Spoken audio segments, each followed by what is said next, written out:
안녕하세요. 자, 오늘부터는요, 우리가 문제를 풀어보는 시간을 갖도록 하겠습니다. 사실 이 물리라는 건요, 아무리 내용을 공부하더라도, 외웠던 식을 도대체 어디에 어떻게 쓰는지 모른다면 아무 소용이 없습니다. 그렇기 때문에, 실제로 가장 실력을 높일 수 있는 또는 최고의 복습 방법이라고 얘기할 수 있는 것은 결국 문제를 풀어보는 것이다 라고 얘기할 수 있거든요. 그래서 저도 항상 이제 그 학생들을 가르칠 때, 일단 개념을 한번 정리를 했으면 반드시 문제로 확인하고 틀린 문제에 대한 개념만 다시 공부하고 이런 식이 돼야지 문제가 안 풀린다고 해서 다시 개념을 처음부터 공부한다든지 아니면 뭐 1년 내내 개념만 공부하다가 뭐 시험 때 와가지고 문제를 풀어본다든지 이런 게 사실 가장 안 좋은 경우가 되는 겁니다. 그래서 물리는 뭐 다른 과목은 저는 잘 모르고요. 물리에 있어서만큼은 내용 한번 또 문제풀이 또 문제 틀린 것에 대한 개념 다시 또 문제 이런 식으로 반복하시는 것이 가장 좋습니다. 그리고 이제 저는요 여러분들이 이제 물리에 대해서 어려움을 느끼실 때 아마 제가 느꼈던 어려움하고 좀 비슷하지 않을까라는 생각을 합니다. 저는 옛날에 물리를 공부할 때 뭐가 제일 어려웠었냐면요.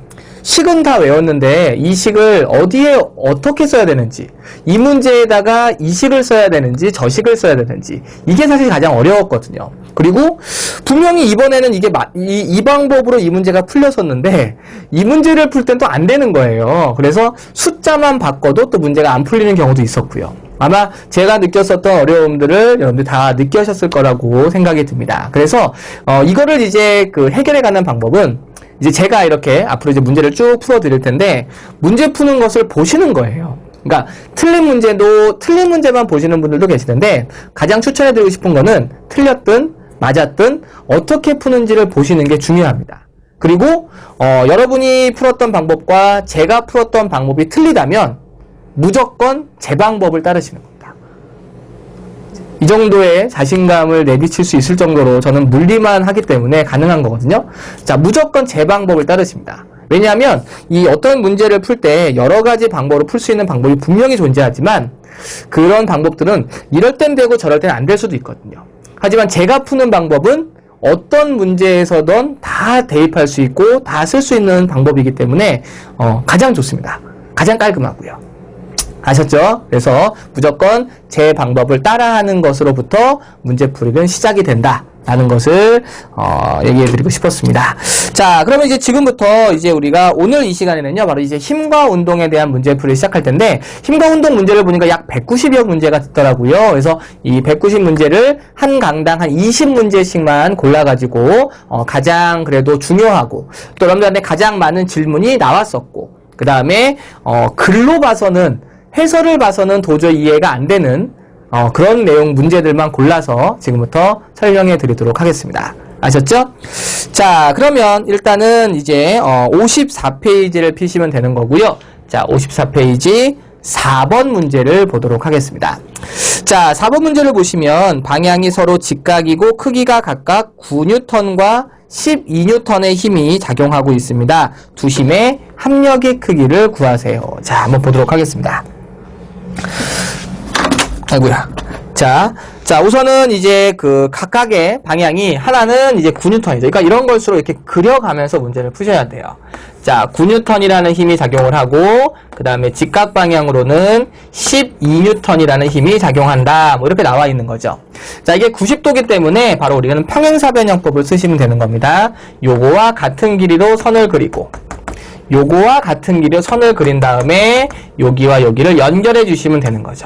그래서 결국 이 값을 구하면 이게 바로 합력의 크기다라고 얘기할 수 있는 거죠. 자, 이거는 이제 바로 피타고라스 정리를 하시면 되겠습니다. 12의 제곱 플러스 9의 제곱이 바로 요 값의 제곱이 되는 거죠. 자, 12의 제곱은 144고요. 9의 제곱은 81이죠. 그럼 144와 91을 더하면 81을 더하면 225가 나오죠? 225는 15의 제곱이기 때문에 이 값은 15N이다. 아이고, 제가 너무 암산으로 했나요? 다시 보여드리겠습니다. 죄송합니다. 자, 12의 제곱이니까 144. 그 다음에 9의 제곱 81. 됐나요? 예, 그러면 225가 되는 것이고 225는 바로 15의 제곱이다 라고 할 수가 있겠죠? 예, 그래서 4번의 정답은 4번으로 고르시면 되겠습니다.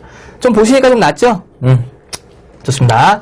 자, 그 다음에는 5번 문제로 가보도록 하겠습니다. 지금, 4번 문제 그 오른쪽에 보면 해설이 나와 있는데 되게 복잡하죠. 그러니까 그런 건 사실, 중요한 게 아닙니다. 필요 없습니다. 그러니까 저처럼 이렇게 풀면 굉장히 쉬운데 이게 이제 아무래도 글로 적다 보니까 어쩔 수 없는 겁니다. 이런 건. 자, 이제 5번 보겠습니다. 자, 어떤 물체가 동쪽으로 4m를 가고 북쪽으로 가서 다시 또 4m로 이동하였다라고 나와 있죠. 자, 그럼 가겠습니다. 자, 이렇게 동쪽으로 대충 그냥 잡으세요. 동쪽으로 4m를 가고 그 다음에 북쪽 방향으로 4m를 갔다. 자, 변위를 구하세요 라고 했으니까, 자, 변이라는 것은 출발 지점과 도착한 지점까지의 결국 직선 거리를 의미하는 겁니다. 역시 이것도 피타고라스 정리를 이용하면 되겠죠? 결국 이거의 제곱과 이거의 제곱을 더하면 이거의 제곱과 같다라는 뜻입니다. 자, 4의 제곱은 16이죠? 자, 두 개를 더하면 32가 나옵니다. 됐나요? 자, 그리고 그것이 이거의 제곱이기 때문에 여기다 루트를 씌우면 되는 거죠? 예, 그러므로 이 값을 구하면 4루트 2가 나오겠네요. 4루트 2. 됐나요? 네. 자, 그래서 정답은 4루트 2가 되기 때문에 정답은 3번을 골라주시면 되겠습니다. 자, 다음 문제 보시죠. 자, 다음 문제는 7번 문제입니다. 자, 7번 문제를 보니까 자, 어떤 말이 나와 있는지 보도록 하죠. 자, 두 벡터의 합성의 크기가 최소 3이고요. 최대 12의 값으로 두 벡터 사이의 각각이 변함에 따라서 저도 나와 있죠. 자, 한 벡터의 크기가 도대체 얼마겠느냐라고 물어보고 있습니다. 자, 우리가 어떠한 벡터의 합성을 했을 때 최대값이 나온다는 건 이런 겁니다. 어떤 물체에 같은 방향으로 힘이 작용했을 때가 두 개를 더하기 때문에 합력이 최대가 나오고요. 그 다음에 최소가 나오는 경우는 어떤 물체가 있고 반대 방향으로 힘이 작용을 했을 때가 최소값이 나오게 됩니다. 그러므로 두 개의 식을 써가지고 열림만 해주시면 그게 정답이죠. 원래 물리는요, 해결에 가는 그 과정이 조금 까다롭지 실제로 계산은 절대 어렵지 않습니다. 절대 어렵지 않습니다.